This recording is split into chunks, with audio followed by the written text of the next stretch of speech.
విజయవాడ కనకదుర్గ అమ్మవారి శరన్నవరాత్రోత్సవాలలో రెండవ రోజు అయినటువంటిది గాయత్రీదేవి అలంకారము.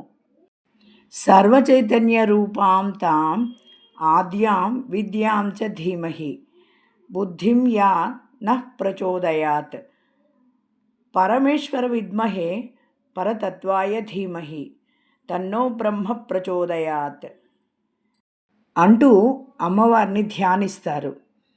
ఒకసారి వశిష్ఠ మహర్షికి గాయత్రి అంటే ఏమిటి అనే సందేహం వచ్చినది. వెంటనే విధాత వద్దకు వెళ్ళి గాయత్రీ తత్వాన్ని తెలుపమని వేడగా, నా స్ఫురణ మాత్రముగా ఏ చైతన్య శక్తి ఉత్పన్నమవుతుందో దానినే జ్ఞానము లేక వేదము అని చెప్పుకోవచ్చు.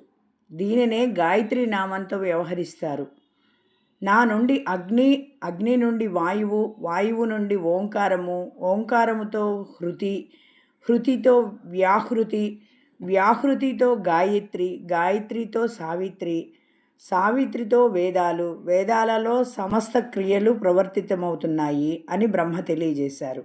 నవదుర్గలలో అమ్మవారి రెండవ రూపము బ్రహ్మచారిణి. ప్రధాన కరపద్మాభ్యాం అక్షమాలా కమండలు దేవి ప్రసీదతుమయి బ్రహ్మచారిణ్యనుత్తమ. అమ్మవారు బ్రహ్మతత్వ స్వరూపిణి. బ్రహ్మచారిణి అనగా పెళ్లి కానిది అని అర్థము కాదు. ఆమె దగ్గర ఒక శక్తి ఉంటుంది. ఆమె బ్రహ్మతత్వమును తెలిసేటట్టుగా చేస్తుంది. బ్రహ్మవిద్ బ్రహ్మైవ భవతి.